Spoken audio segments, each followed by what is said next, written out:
go when we... The broadcast is now starting. All attendees are in listen-only mode.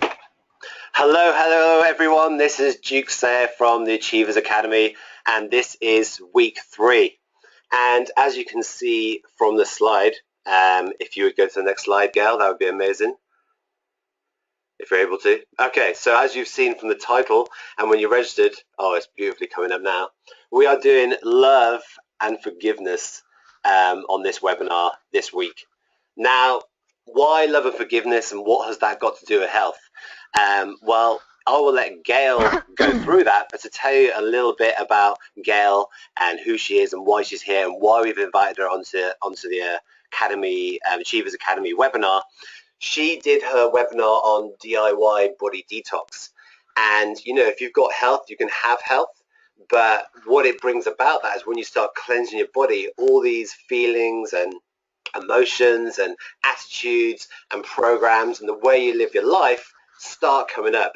And this is what on this webinar Gail is going to go through when these things start coming up, how to let them go and how to release them, but also how to start actually loving yourself, how to forgive aspects of yourself, aspects of other people, and how that actually heightens your vibration and actually allows you to live in a healthier body because you're not holding on to these things anymore, and actually allows you to live a happier life with actual more energy. So be sure to grab yourself a pen and paper, take plenty of notes. We're going to do a Q&A session at the end. So once Gail has been through her presentation, I'm sure we'll have loads of questions. So feel free as well to keep asking questions throughout the point, and I'll keep a check of them. Sometimes I'll ask Gail in the moment. And yeah, so without further ado, we'll have Gail Evans. Many of you will know her from Supercharge Your Life. Many of you know her from the Detox Program and DIY Body Detox. Gail Evans, take it away. Thank you, Duke. So hi everyone. So first of all, I'd like to thank you all for being here live on the call, and thank you to the replayers for tuning in, for those of you who get the replay. So I'm Gail. For those of you who don't know me, as Duke says, I run a plan called the DIY Body Detox, where we not only cleanse the body, so part of the detox is about cleansing the body, but we also set intentions for clearing out old emotional junk and reconnecting to our body wisdom. So love and forgiveness is a topic that I get really excited about talking to you about, because I believe that learning about what love is the most important emotion in radically transforming your life. So as Duke has said, please make sure you've got pen and paper so that you can take down some notes, because we're going to go through what I call the levels of love. And sorry, give me 2 seconds. So this is the levels of love. And we're going to be talking also about the 10 tips, my 10 tips on love and forgiveness, so that you can use these to release any unforgiveness that you may be feeling. I'm going to be sharing with you why love and forgiveness is so important in living a more fulfilled and happier life. And we will be uncovering how the emotions of the heart are biologically connected to your body and mind, and how your ability to forgive, though you may not realize it, is intrinsically connected to your ability to love. So the two may seem very separate, but they are in fact inseparable. So love has many different layers, and people sort of look at love in different ways. People have their own opinion of what love actually is. And let's face it, most of us have been burned by what we believe to have been love. So it's a good idea to get really clear, get a clear understanding on the love that I am speaking about today, so that you really get a true understanding of how to recognize the layers of love and discover how to venture deeper into love. So the following are just a few of what I call the layers of love, and some of you may recognize them. So this first one, don't you just love this little sparkly face? I thought she was fun. I'm not sure what she's drinking. It's probably not suitable for a detox. But this little face reminded me of this level of love, so that's why I've got her in there. So you may recognize this as goggle-eyed, rose-colored glasses kind of feeling, where something outside of yourself, sometimes with an object, you know, it might even be a shiny high-tech car that you're lusting after, or with opportunities and situations presented to you in life, But typically this usually starts with a person, okay? It usually starts with someone you find to be extremely attractive, and you probably felt this versus a kind of teenage love that you will have experienced in high school. So this person is your attention, and you start dreaming your way into their lives. It might even have been someone famous on a poster that you had. But this kind of love is usually not, in fact, the deepest level of love that we are going to discover today. It is, in fact, infatuation. At this level of love, your awareness goes mostly to something you can get, right? So that's the clue here. So there's something about that person or that object or that situation that you feel can fulfill a desire or a need in you. And usually this type of love is shiny and bright until our new love prospect fails us by showing us their humanness, okay? So that's one level of love. And as you can see, that's sort of the level that we would probably class to be more shallow. So the next layer of love is that feeling you have when you've been with someone for a while and you realize you're falling in love. So this is the feeling that we mostly understand to be true love. We call it true love as it's opened us to a deeper understanding of what love is, and you now not only have a desire to attain something from the person, so we're no longer just wanting to get something, you now also have the desire to give to this person. So you want to make them happier, to make them smile, to spend quality time with them, and most importantly, your heart starts to ask you to reveal more of yourself. So reveal more of your true self, not just the self that we take into work and we take out into social events. This is where you're asked to reveal more of your true inner self. But this is sadly where most people, struggle. Love becomes a bit too scary in this place, and instead of committing to being vulnerable, to vulnerability, our old love wounds and scars are simply too big for us to manage. We haven't learned the language of love yet, and we have no skills in balancing between I and we yet, between your needs and the desire to give, and obviously the needs of the other. And this means your true self gets squashed and your intimate relationships play out melodrama. This is the ego protection kicking in, which I could do a whole other webinar on, and we will get into later, just a little bit. But for now, let's just recognize this as a level of love where we have the potential for the great connection to others and our own heart, essentially to our deepest selves. But at this moment, it's usually just sitting there as potential. So as we go into the other layers of love, I hope you'll get to understand more about this. But usually when we think about love, this is what we think about. This is the first thing we think about. So the next layer, love this little guy, is about cute, fluffy animals. The next layer of love is easiest to get to when you connect to something that you no longer try to get anything from. So you simply have a desire to connect, admire, play, and witness beauty and joy. So many people find this happens with cute, fluffy animals, as I said. For others, it might be babies. So new generations of beings seem to spark this heart-centered awareness in us. Or for others, it might be a deeply satisfying connection to nature. An amazing view, might bring this around, or a beautiful sunrise or sunset can literally open our hearts and on occasion even bring us to tears just by witnessing the world's beauty.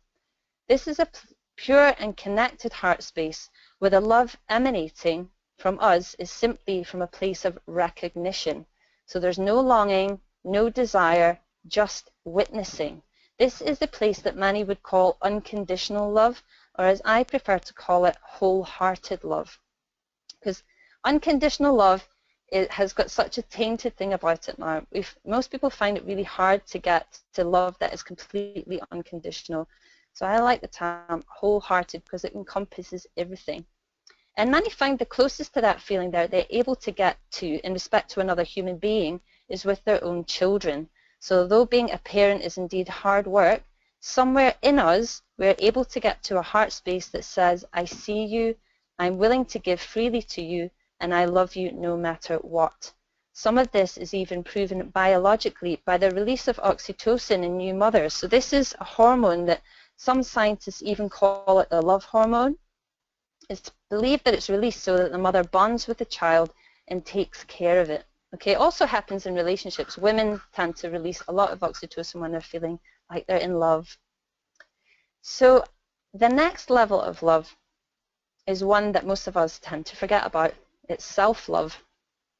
So this is the level of love that focuses on you, and we have to bring love back to the center. Love can't miss you out, although I know most of you listening have forgotten this many times over, including myself. This is the love that was in you before your conditioning. So before your parents or your caregivers or your teachers or your friends told you what love was, before you read a magazine that told you what love was, before they forgot to love certain parts of you as you grew older, meaning you forgot to love those parts of you too. This is the love that once reached transforms your way of being and your beliefs on what love actually is. This is the love of the self, but it's not that selfish kind of love that I'm going to do what I want love despite hurting you and hurting others and myself that some of us equate with selfishness. No, this is love that is self-love that recognizes themselves in others and desires only to make choices that are loving for all. It's the love in you that actively nurtures yourself because it recognizes that in truly loving all of you, you are then able to be a more loving person and make decisions and have thoughts and feelings that represent that. So you can see how important that is. And for me, without being able to get a place of, cultivating a self-loving voice, you're going to find loving outside of you quite difficult. So this takes us to what I call soul love or universal love. So this is the love that leads from the soul. It's the kind of love, that is always present. It resides in you and in others, and in its purest form, it recognizes its oneness with others. It's a love that's always present. We're born with it, and it means it can never leave you. It's all-seeing, all-knowing, and ever-present. This love at the deepest level sees that we're all the same, so it's not judgmental. It sees that we all make mistakes, that we all have weaknesses, and from this place, we are better able to stop ourselves in negative thoughts and unforgiveness. We start to have more empathy and compassion. And the reason that I love this topic is can you imagine a world with all of that going on? It would be so different. So I realize that we've gone through those quite quickly because it's quite a deep topic to get into. But as you can see, the levels of love here really bring you back to the center, and it brings you back to oneness. And I know some of you are probably going to be a little bit confused. So, I realize that some of you will be saying things like this. So if we have love in us at all times, how come we don't always feel it? And if we did feel it all the time, wouldn't we be accepting the bad things people do to us? Wouldn't we be pushed around and manipulated by being too trusting? I mean, wouldn't it mean that we end up letting people walk all over us? So essentially, wouldn't we become weak? And these are all great questions. But what I want you to realize is that we have to understand that there's an internal battle going on within us all the time. We don't always feel that love within us due to our everyday habitual thinking patterns. So the mind is very good at giving us thoughts to think that block the heart, that block what the heart is trying to tell us. And it's a lie. Our minds tell us that if we love more, we are at the mercy of others. We are actually in our fullest strength. You see, there's an internal battle for control of our perception of the world, and I liken it to the battle that goes on in many of our favorite movies and storybooks, the battle between good and evil. Now, I'm not saying that you are battling good and evil within as such, but you are battling between what your heart and your soul knows and what your mind has been taught to think, or the thoughts that you have cultivated over time as your habitual patterns. So now we're going to talk about, the heart and mind connection. We've long forgotten about this heart-mind connection, and we've been led to believe we have to choose. It's one or the other. How many, things have you read online that always say, follow your heart, and another one will say, but take your mind with you. It's about creating the balance. So we have a very confused mind and heart. And in the confusion of right and wrong, of listening to our thoughts and protecting ourselves from people or situations that are hurting us, or those of being loving and heart-led, we thwart forgiveness. Your brain doesn't realize yet that in the depth of your fullest capacity to love, that forgiveness is an integral part, and that real love can only exist within you if you have forgiveness. They are one and the same. So to try and explain this a little bit better, there's a place in America called the HeartMath Institute. So science is now basically putting things together where they're actually measuring the power of the heart. And the HeartMath Institute has revealed amazing discoveries about just how powerful our hearts actually are. Your heart's energy field is 60 times more powerful than your mind. So I'm going to say it again, it's 60 times more powerful than your mind. And isn't that amazing? I mean, for me, for many years, looking at this stuff, science would have us believe that our brain is the power center of the body. And now science can prove that our hearts not only have way more significance in our everyday lives, other than just pumping blood around our bodies, but they also influence those people and places we interact with.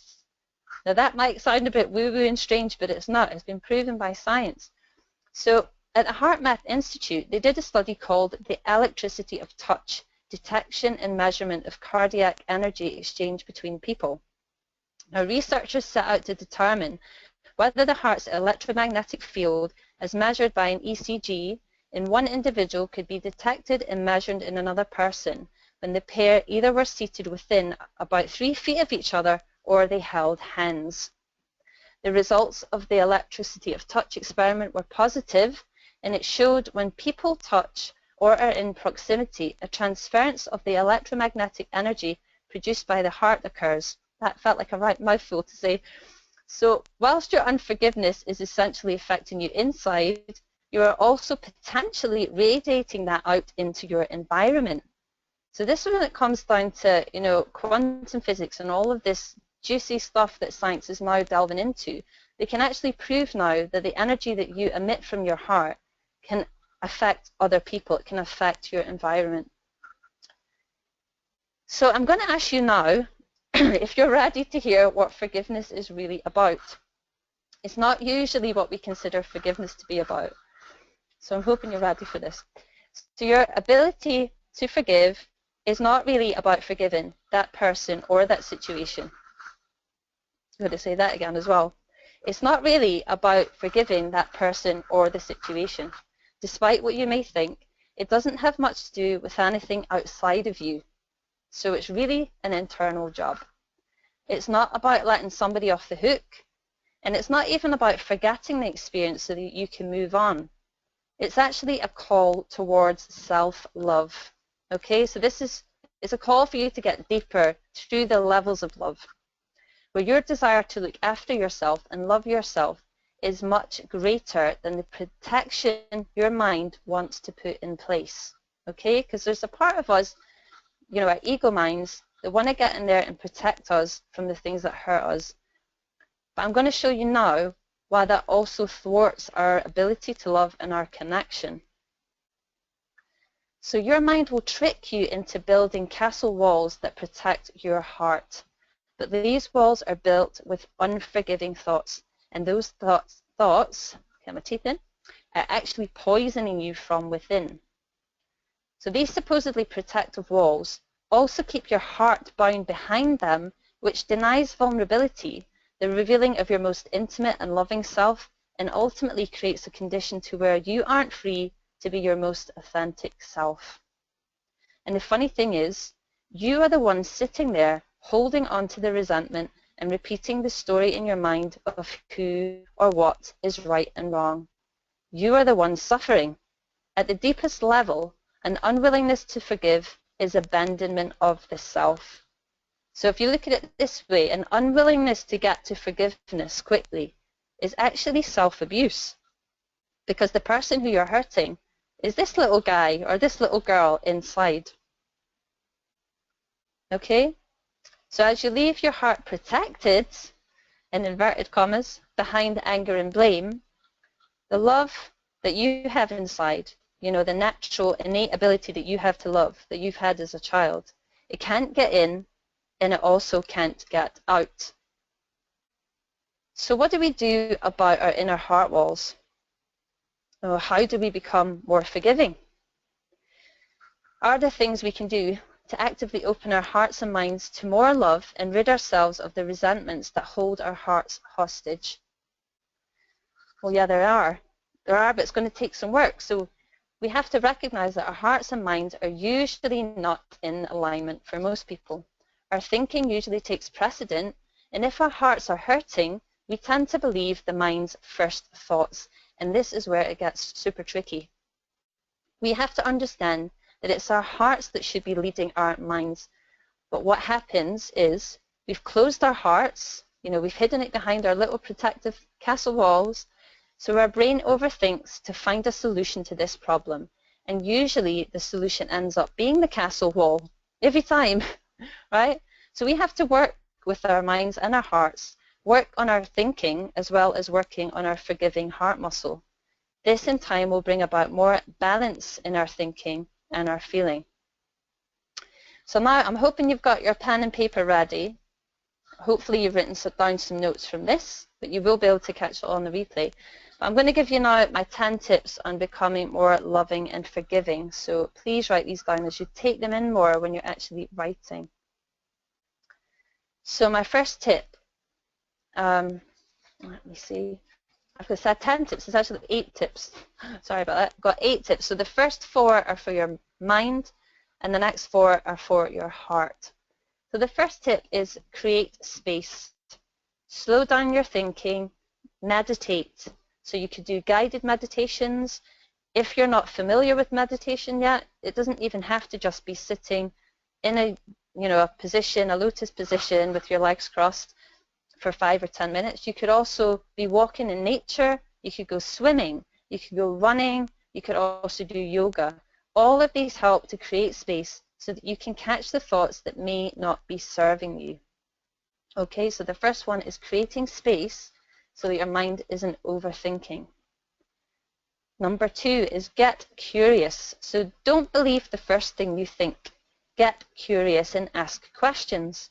Turn the situation around and see if you would possibly have done the same thing at another time in your life. Even if there's something happening that you wouldn't do now, have a look at it and ask yourself, have I ever done that? Or would I have done that in the past? Turn it around and try and also see the other person's pain. So a person who I really love who does a lot of work on this is Byron Katie. She does amazing work where you get to turn around everything that you think and actually reflect it back on yourself. It's about changing your perception of the person or events happening to relieve, not relive, the experience from your psyche. Okay, so number 2 is get curious. Number 3 is be inspired. Read books by or listen to people who are heart-centered. So I love YouTube for this, as it saved me many a time when I find myself in an unforgiving state with another, or particularly with myself. So this is especially powerful for me, as the state change can be instant when I listen to someone my heart really resonates with. But books can also be an amazing source, so choose wisely. And what I might do is when Duke sends out the replay email, I will give you some tips on maybe who to listen to. So you can look forward to that. So number 4 is shift your focus. Do something to take your focus away from the situation. So that might be changing your surroundings. You could maybe go and meet a friend for lunch, especially going and doing something fun. And movement is huge here. So dancing or some kind of sports game with friends, something where you move your body. Moving your body releases a lot of endorphins that make you feel better. And I believe it also releases a lot of the old cellular memories from your system. So it's a really good way of just shaking off the blues, shaking off any of that. So number 4 is shift your focus. Number 5 is breath or breathing. So breathe deeply in your lower diaphragm. This helps you to connect to your heart. When we're stressed, we are most often breathing from our upper chest, and we're not taking in nearly enough oxygen. This raises our stress levels and creates erratic thinking. This is the point where your brain actually starts to take over because your body isn't really getting enough. So breathing deeply helps to induce a relaxed state and calms down your nervous system. This is part of the reason why meditation is so great, because the first thing that you usually be taught in mindfulness practice is to focus on the breath. The next point, number 6, is feel. So what I mean by this is actually feel your emotions. I'm really not into running away from any emotions that come up. So whilst I talk about detoxing toxic emotions, I also believe that behind any negative emotions are parts of you that are calling for your attention. So if you can create enough space to step back from the emotions and just feel or listen to them, you will find, as Marianne Williamson puts it, that any situation is always a call to love. So this brings me nicely to number 7, making self-care a priority. When you nurture the self, you're better able to be nicer to people and better able to hear the calling of your own heart. So many of us don't take the time to really care about and get to know ourselves, that a part of the reason we find it so hard to forgive is that we have neglected to care for ourselves. So when others do things to us or situations hurt us, we are really being called to care for ourselves more. So that's again about the self-love. Cultivating self-care is also a way that we will then get to know when other people or situations are in fact right for us, as we will have set a standard for our own self-love. You know, and if any situation that arises is out with our own self-loving nature, we will know simply that we just have to step away from it. And this doesn't mean that we have to judge it. We just have to set loving boundaries for the quality of life we want, rather than protective walls that keep us bound by fear. Okay, so it's about creating loving boundaries, because you're loving yourself, not keeping yourself in your castle bound by your fearful thoughts. So this brings us, excuse me whilst I clear my throat, to letting go. Or as the saying says, forgive and forget. And I know many people hate this saying, as it implies in the forgetting that we accept someone's view of us or a situation that's happened to us, right? I know lots of people hate this. Oh, you know, I can forgive, but I can't forget. You know, how many people have you heard say that? Lots, probably. But it's really about freeing yourself up from the negative feelings you have stored inside your own body.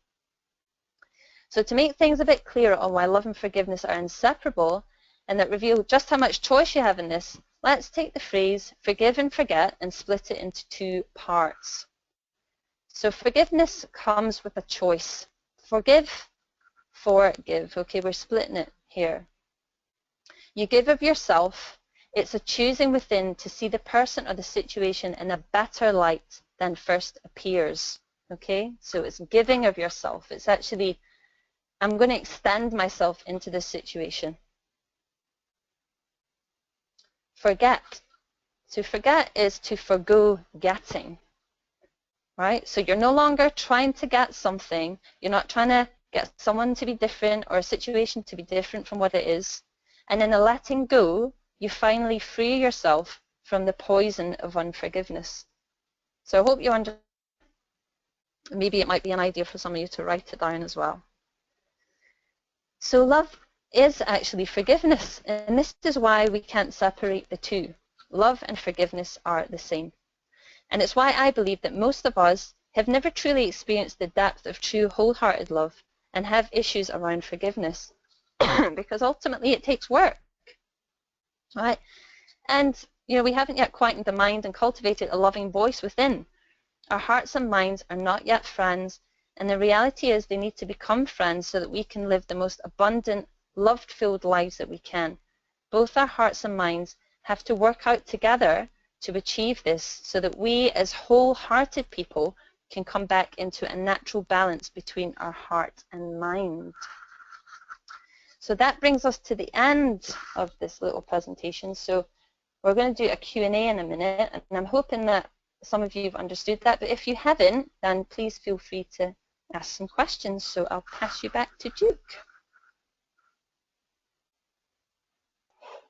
If you're there, Duke. Hello, hello. Everyone who is on the call, feel free now. I can already see some questions coming in. Thank you very much. So for all of you, you should see a little icon that you can click on, which will mean you will raise your hand so we can put you on live and you can ask Gail a question live. Or you can type in the box that you see just underneath the panel on the right-hand side, and you can type in your question there. So we already have one question, so let me just quickly click on that. Okay, as always, the way. So Sarah, I'm going to unmute you as for some reason it's playing an interesting game with me and not letting me click on your question. Hello, Sarah. Maybe you just wanted to speak. Go for it. I wasn't. I was just thanking Gail. All I said was thank you, Gail. It was an amazing. I really enjoyed it. That was what I said. Perfect, perfect. You're so welcome, lovely. So I can't think of a question right now because I understood it. So it made sense. Sorry. Okay, I'll be amazing. off. Thanks, Sarah. Wow, it's like the end of the webinar already. Awesome. I feel like I've done my job. Colin, the same for you as is not letting me unmute you. Sorry, check out your question. So I'm going to unmute you so you can ask Gail directly. Colin, you're on. You there, Colin?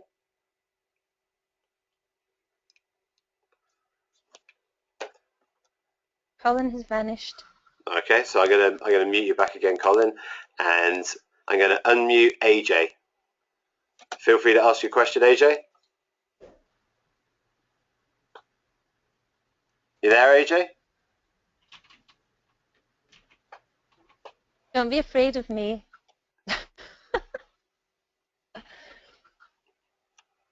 Don't think the answering back bit is working. Let me just try and do something quickly. Can you read the questions? No, it's not letting me. It's really weird. It's not letting me click on it. It's so strange. It's not popping up like it normally would. Are you there, AJ? Can you hear us talking? Oh, it's letting me back in. Okay, so yes, we just got everyone saying. Oh, so this is AJ's question. How do you begin forgiveness if you find it hard not to forgive? How do you begin? Mm.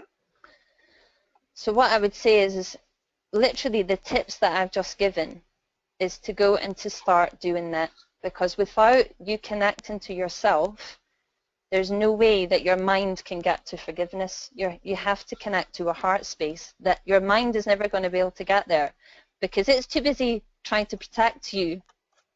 So this is why I was trying to show the levels of love and then the tips on how to get to forgiveness, because the mind is super fast at jumping in as protection. So this is what I call the neurosis of the ego. And a little analogy that I'll give you that I like to talk about is if you look at your ego mind, right, I believe is actually a sort of overactive child self that is trying to create some protection around you. So, you know, if there's a situation going on or someone who's hurt you, it's going to protect you. It's the first voice you hear because the ego resides in the head, so it's closer to your ears, okay? Your heart voice, or what I call your soul voice, obviously is in your heart. It needs some time to get up to the head before you can actually hear what it's guiding you to do. And the only way you can do that is by creating some space and not believing the first thoughts that you think. Because your heart has a voice all of its own. And it's the voice that will say to you nice things about yourself for a start, and it will be forgiving about yourself. And it will also eventually, you'll hear the saying to you about forgiveness for other people. So you just have to create the space. So the first thing I would say to you is just to go away and do those 8 tips that I've given. And then come back to me, feedback to me, let me know how it goes. And for those of you in the Supercharge Your Life community as well, you know, feel free to jump in there, call out Gail and ask her questions. She'll see the question and she'll be hanging out there as always. Another question we have is love for possessions, inanimate objects, things. Where does that come into the equation, and how would you work with that? What steps would you take? Again, I mean, I know I keep coming back to these steps, but really it's about connecting to your inner self. Now, I know I don't have a particular thing about being really attached to objects, but I know quite a few people who do, and I know some people who reward objects. They've got a lot of sentimental value. I'm not saying anything's wrong with it, but it is of that level of, you know, if you look at your life, you're not going to be able to hold on to all these attachments that you have to things. Eventually one day we're going to transition into another space, and the most important thing that you should be holding on to is yourself, is your connection to yourself. So objects are transitory, as are really most things in life. You know, our connections to other people are really reflections of ourselves. Our connections to objects are reflections of ourselves. So what is going on there? You know, get really quiet and check in with yourself, and then you'll be able to figure out why you have such strong attachments to, you know, physical objects. You know, say it's like your new iPhone, or say it is a car or something like that. Why is it you have an attachment to that? You have to start asking questions. It comes back to that whole thing of getting curious. You have to start getting curious. You can ask questions around, you know, situations and people, but you can ask questions about attachments also. So I would definitely recommend doing that. And also detachments. You know, I know for myself. Yes. Yeah. You know, and I like still like, even now I still like to be quite, you know, minimalist. But I know when I was younger I had a very very disrespectful attitude towards inanimate objects. You know, and then when I actually traced it back, it was because I had made an association with my parents making it very clear that the inanimate objects had to be kept in pristine way of being, and me and my brothers and sisters had to kind of fall in line, and that was it. I made a decision, I don't care about them. So, you know, it can go both ways as well. Absolutely. We have another question, Gail. Sorry, there's a few more coming in now. Hang on, we just... okay, so we've got another question saying, a lady is already doing all the steps you're sort of pertaining to, but still kind of feels at times that emptiness creep in. Any advice or any extra higher level things she can do? Well, the thing is with, again, emptiness and loneliness, I would pertain to be the same. And loneliness is really a calling for connection to yourself. So, you know, this lady may be doing, you know, these steps, but she's still not able to connect wholeheartedly to her own self. And again, it's still that self-inquiry all the time. It's self-inquiry. We don't realize how essential this is. You know, we're taught at school that everything is outside of us. We're taught about maths and English and French and German and history, and, you know, things that really don't help us to connect to ourselves. We're taught how to be, but we're not taught to just be with ourselves.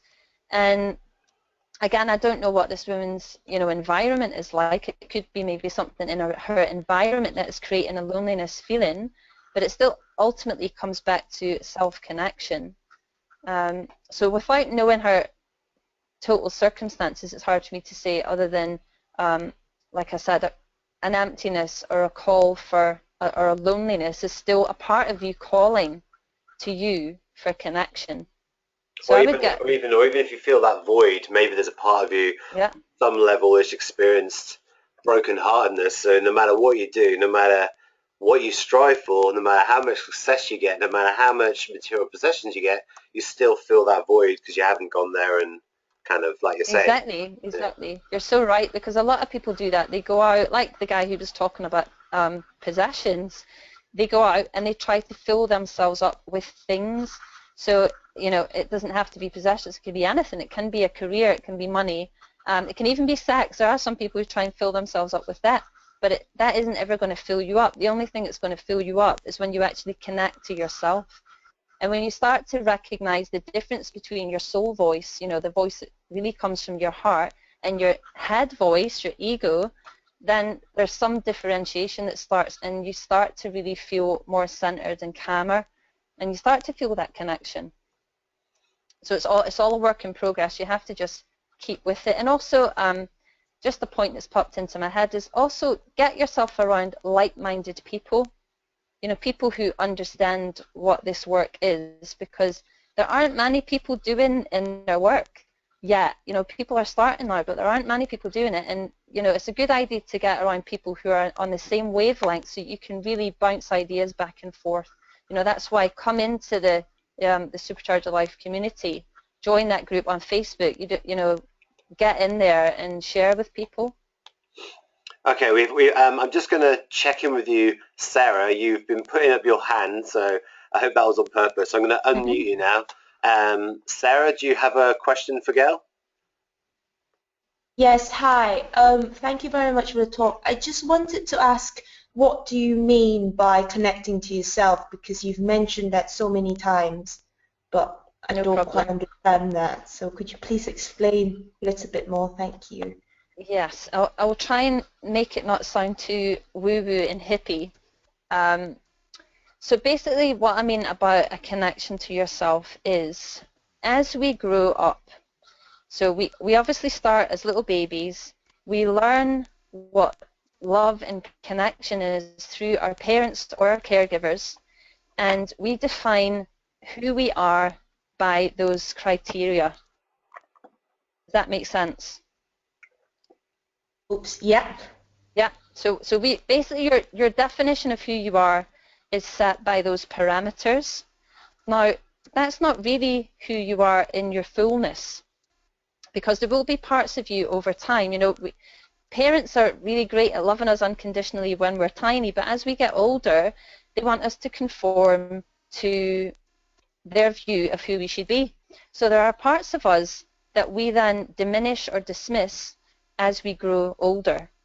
And I personally believe, and I've witnessed this with a lot of people that I've worked with and also within myself, that these parts of us get lost and abandoned, but they're still calling to us throughout the journey of our life. So when I'm talking about really getting connection to yourself, I'm really talking about connecting to a higher self, to something that knows more, that is bigger than your definition of yourself, but also reclaiming those lost parts of yourself that you've denied. So I'll give you an example. A friend of mine a few years back had been chatting away to me for ages about things that was going on in his life, and for some reason we then were talking about this, his shyness. So he brought up the fact that he was too shy to do something, and I thought this was hilarious because he had actually decided that he was too shy based on being told that when he was young. Now, I actually had the same thing.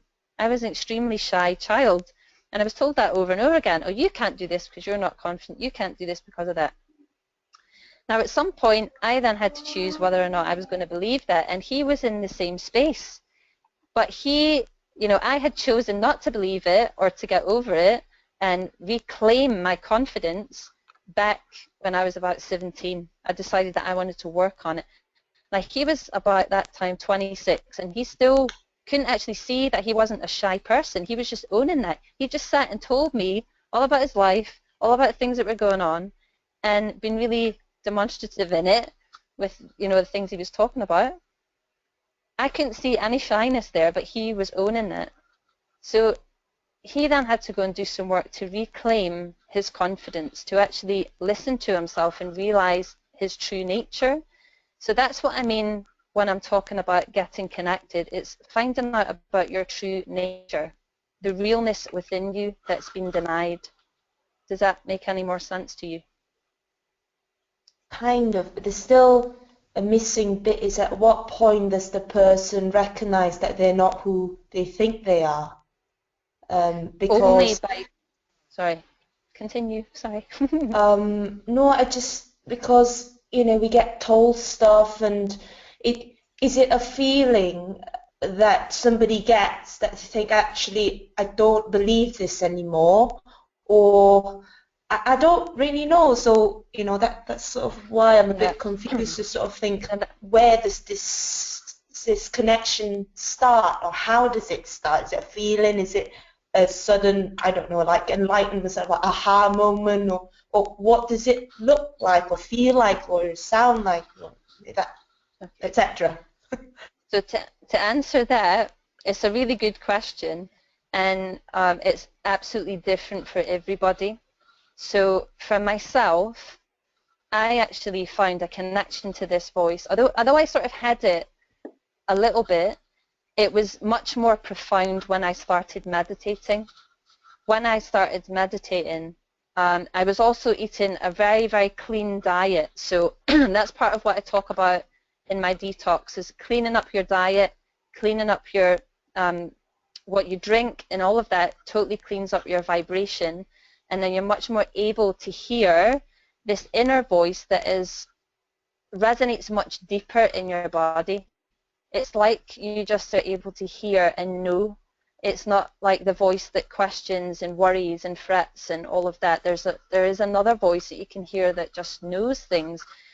But it's really hard to explain to people who haven't reached that yet what that feels like, because you actually have to feel it internally. Someone who I love, who's one of the people I would definitely recommend listening to, is Michael Beckwith. And he's basically, he runs Agape in America, which is a sort of new thought. He calls it New Thought Church, but really it is about meditation and connection and getting really clear on why you're here. And his work started from a space of, he heard this inner voice saying to him, if you continue to work with these people who you're working with, they wanted to radicalize and change the world, would anything change? And as he listened to that, he didn't know who was talking. He actually heard it. He must be clairaudient. He actually heard it as a voice. And when he looked at the people around him, he realized nothing would change. And that made him step away and become, from being an atheist, not believing in anything spiritual at all, he then believed, and he totally changed his life. For me, it was meditation.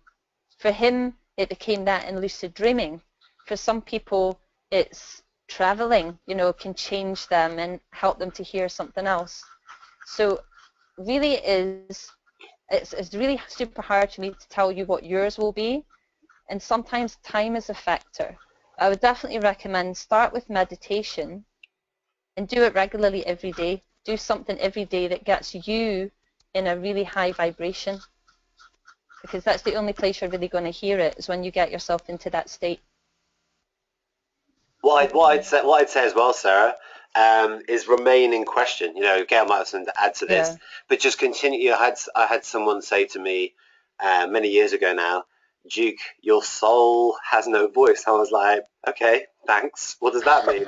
And then she said, well, your soul has been so downtrodden over all these years, and you're in so many programs, and you're so much of who you are not really, that she basically said to me, look, there's not a lot I can do with you, because to try and access you, there's so many layers. And she literally just said to me, look, I just want you every single day just to speak as if there was someone inside you just saying, come on, come out, speak up, and just ask questions every day. How would it feel if I was my true self? Just ask questions every single day. And maybe I went a bit hell for leather, but every single day I was like shouting out to the sky while I was driving, no matter what, just continually asking myself, what is it I don't know? What is it I need to know? Who am I really? Just continue asking questions, and then all of a sudden, like Gail was saying, everyone has their different thing. I know some people, like Gail was saying, they just hear things and they're like, oh my God, what was that? Whereas for me, it's just feeling, and all of a sudden, true as this lady's word, all of a sudden I just felt this feeling like something the size of a peach kind of coming up from my stomach into my solar plexus, and I was like, what the hell is that? Now I recognize that feeling, that every time I connect or something's supposed to happen, that kind of rises up in me, and it's just a really hardcore feeling. But I wouldn't have been able to access it so easy. I just remained in question and just stayed open and just kept on asking, and in that openness, you'll unveil it. Yeah, for sure. Like, that's what I came back to with the curiosity. So definitely staying curious all the time. What Duke's just said completely goes back to what I was saying about the child self. So as you you learn what love is and you learn who you are through your caregivers, we stick masks on, and it just gets more and more as we get older. So as Duke just said, you know, he was layered up with all these masks, and the reality is that all of us have layers of masks that we wear. You know, one of mine was my family constantly just didn't sort of, I wasn't able to relate to them. They thought I dressed weird. They thought I just spoke weird. I didn't really fit in with their ethos of what a person should be. So they were always calling me a hippie, and I completely hated it. So I used to wear this mask of, I'm not a hippie. I will not accept that. I will not accept that thing about me. I will not talk about anything that I'm interested in, like, for example, astrology. So I would hide that part of me. I would do it quietly, you know, in my bedroom, or I would look at it quietly. When I moved from home, I'd be in my house looking at it, but I would never tell anyone about it because I was denying that part of me. Now, as soon as I accepted that part of me, oh my God, I felt so much more like myself. And the funny thing is that then when I just actually freely started speaking to my family about stuff that I knew in the past they would have just washed away, they started to be more open to me because I was owning it and I was being my authentic self. So it was like the vibration had changed. Because I owned it, they were open. So things like that. But you have to really get quiet, and or maybe you don't, maybe you could be like Duke and just be shouting out the window in your car asking lots of questions. But you have to get in a space where you are able to hear the answer. That's what I mean. Yeah, thank you. That makes a lot of sense. I think one of the comments is because, and you mentioned this earlier in the presentation about the mind-heart balance, and there's always a risk where sometimes I think, am I thinking too much? You know, am I over-analyzing? And then this mind talk just goes mental. And then... So notice the questions. Notice the questions. Am I thinking too much? Is my mind overactive? It is, because you're asking yourself if you're thinking too much or if your mind is overactive. It's already by default. That's a cue for you to say, oh, okay, time out. I need time out. And do what I've suggested. You know, a big thing for me, I was actually talking about this yesterday, is realizing that in a moment when my brain has either completely shut off and it's scrambled because I'm stressed, or if it's overactive and it's asking too many questions or trying to, you know, get a handle on something, I'm not looking after myself. And I need to go at that moment and take care of myself so that I can then hear that my true self, my real voice within. So what I like to do is go and have a bath. So light some candles, take in a really good book that I love to take my focus away off whatever situation, and have a bath and relax and nurture myself. And definitely as women don't do that anywhere near enough. There may be some guys who don't either, but I noticed that more guys are more likely to maybe go and get a massage, or, you know, if they just want to go out and party, or they just want to do something, they'll do it. Women tend to put things off. So take care of yourself and don't put it off. And you will get to a space where you start to be able to, you know, get some answers. Thank you very much. You're welcome. Cheers, Sarah. Okay, Gail, we've got a few more questions, and then what would be amazing, because we've had quite a few people asking, is if you could just do a quick recap of the steps just before we kind of close up. So we've had another question. How do you deal... Oops, a few more coming in now. How do you deal with someone or your own obsessive love for another? So if it feels overawing, not just a kind of pleasant in your own space, but actually you feel obsessed. And I'm guessing jealousy or even things like that might go with it. What they're saying. Yeah. So, as you were saying before, and as I've mentioned, is getting curious. So again, it really all comes down to getting really clear, and you have to start asking a different question. So instead of saying, why am I so obsessed with this person, right? I can't stop thinking about this person, which is an overactive mind. Ask yourself what love really is.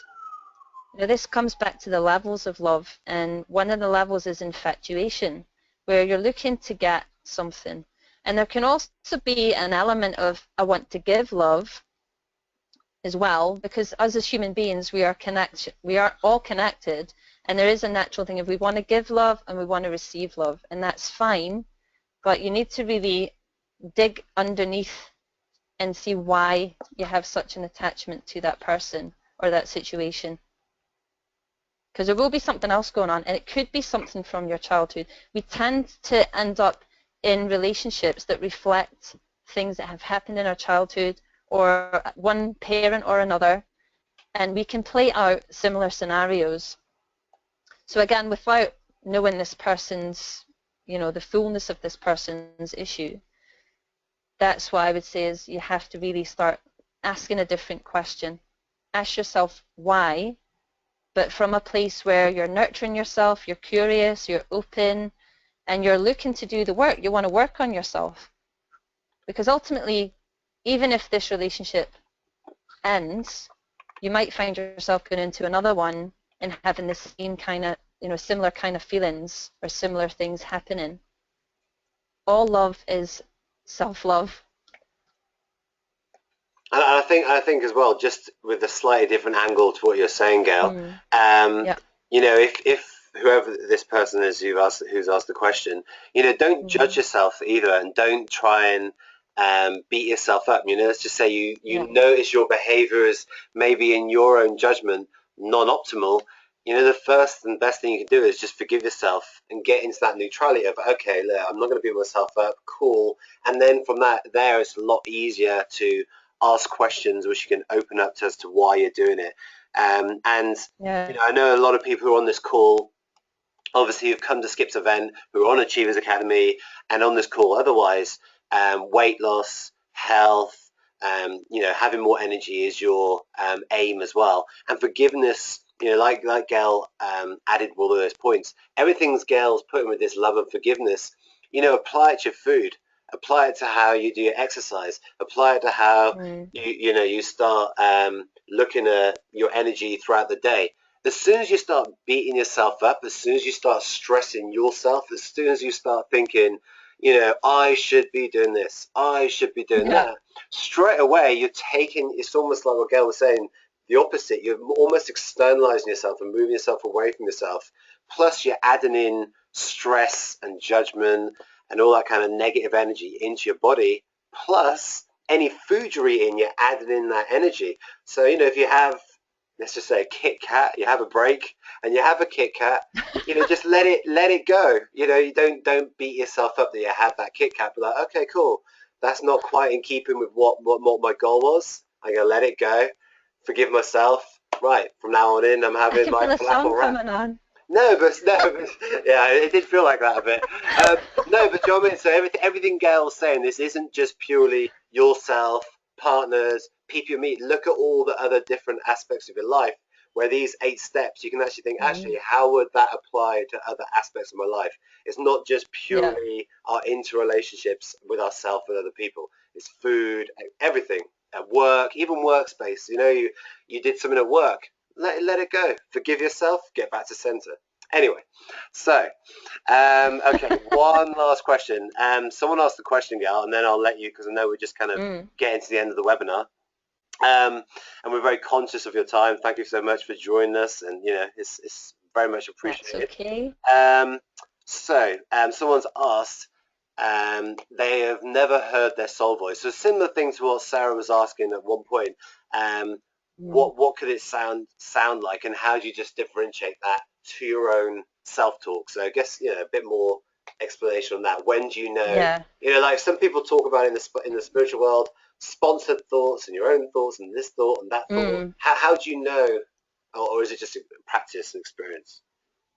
Okay, so one thing I could suggest doing, and this definitely worked for me, is when I was doing some work with a friend of mine who was a coach for a course called Calling in the One. Now, Calling in the One is touted as calling in your perfect partner, but it isn't that at all. It's actually about calling in you. So this brings me back to calling in all the parts of yourself that have gotten lost over time, you know, where you've been with your family and they see you one way, but it isn't your full self. So in that process, we did some work where we were literally calling in my child self to ask it what it needed. And part of the work was calling in the child self, but cultivating this adult self, this, you know, an adult me that could nurture and care for the child self. Now for me, in my meditations, because I'd already cultivated a voice that was caring and nurturing and that could hold the child self and speak to the child self, my soul voice is that voice. It's the voice that connects to my higher self.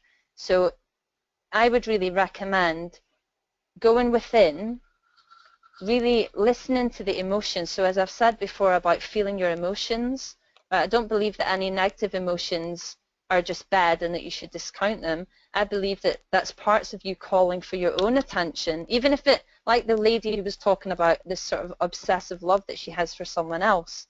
A lot of the time the obsessive love and the obsessions that we have outside of ourselves is really inside of us, a child self calling for your own attention. And when you start to cultivate an adult self that goes back in and says, I hear you, I hear that you need love, I'm here to love you, I'm going to be the person that cares about you, I see the beauty in you, I see the love in you, I believe in you. When you start to do that, you will need less outside because you'll have it within. And that's the voice that you'll start to hear as situations come up because you'll have cultivated it. Now, there will be times when your mind is erratic and your child self is playing out, you know, the neurosis of the ego, I call it, is playing out, and it's getting upset and it's kicking off, and, you know, it's blaming other people or blaming situations or blaming the self is the biggest thing, like you've just talked about, Duke. But you will get to a space where you can then hear the adult self, your soul voice. You need to create space for it, the same again. So yeah, one, it is practice, it's doing all these tips, and it's also just recognizing that when your mind is out of control, it's usually just a little child inside that's calling for your adult attention. Does that make sense? It makes sense to me, and I'm sure it's made sense to most people on the call as well. Would you be able to go through the steps now finally, as we've just gone over time, but if you could just go through the 8 steps finally, just to finish off for people so they can kind of hit their ground running and, you know, start doing it from tomorrow. Yeah, sure. I'm going to go back. We'll go through them again. So the first one is creating space, so slowing down your thinking. So that means taking time out to meditate. So you can find guided meditations on YouTube. There's quite a few on there. Walking in nature, swimming, running, or yoga is a great one. If you do yoga, it will help to really rebalance your mind and your body. And it will help you to release emotions as well.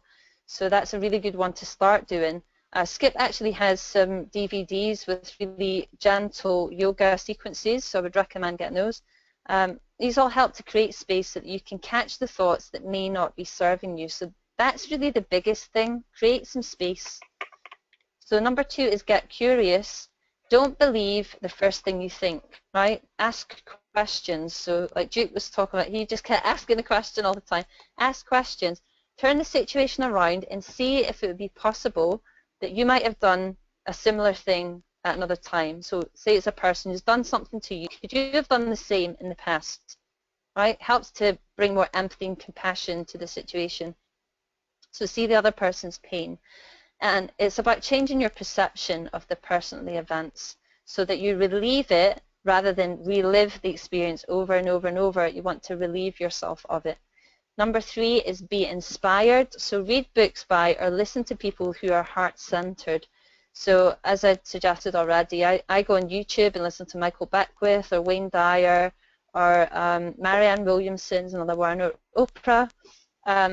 So I can send you some, I'll send to you after this, just some people who I think that would really help you to get inspired and change your state really quickly. Number 4 is shift your focus. So again, similar again, but this is actually maybe just taking you physically out of the situation. Change your surroundings, go meet a friend for lunch, do something fun like dancing or trampolining we did the other week, that was fun.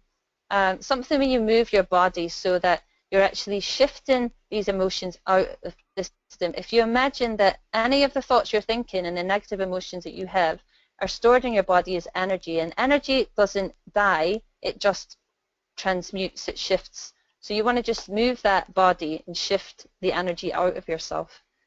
Number 5 is breathe. So deep breathing in your lower diaphragm. So as I said, with mindfulness practice, with meditation, we're taught to focus on our breathing, right, as an initial start to it. And this helps you to stop being stressed because you're taking in more oxygen. It eases our stress levels and it eases the erratic thinking. So breathing deeply helps to reduce reduce stress, and it helps you to get into a relaxed state and calms down your nervous system. So number 6 is feel your emotions. So I believe that any negative emotions, like I said, are calling for your attention, and you need to create enough space to step back from the emotions and just feel or listen to them. And you'll find that any situation where there's unforgiveness or any attachments going on, is always a call for you to love yourself at a deeper level. It's always calling for your attention, right? So number 7 is making self-care a priority. So when you nurture the self, you're better able to be nicer to other people, and you're better able to hear the calling of your own heart. So many of us don't take time to really do this, okay? Like I said, women are terrible for it. We just don't make time for anything. We put everything off, and we usually leave ourselves last. So no more neglecting yourself. It's a call to nurture yourself and love yourself.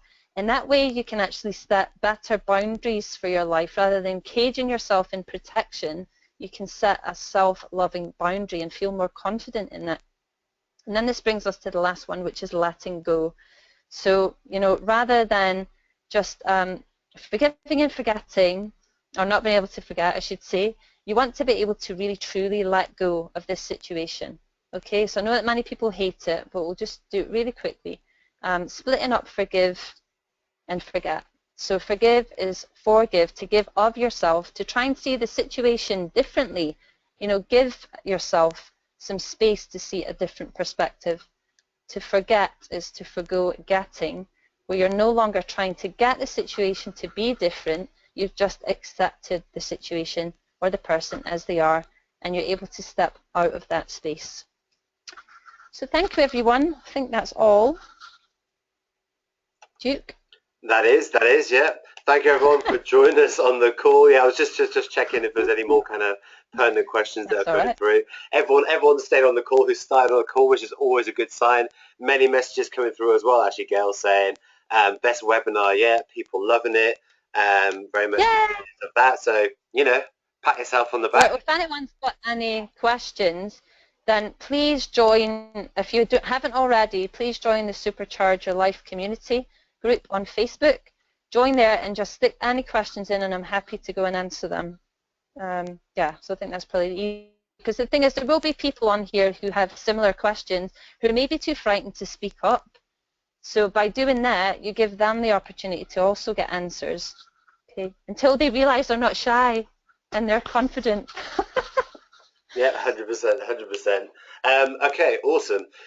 So for everyone who is on the Achievers Academy, I'm sure now you will have seen the strategies and the tasks, and having been through this webinar, a lot of what Gail said now, you'll now see those strategies, and it'll make a lot more sense why we've given you those specific tasks and strategies, and you can now kind of connect the dots and see, how it will benefit you and why it's so amazing.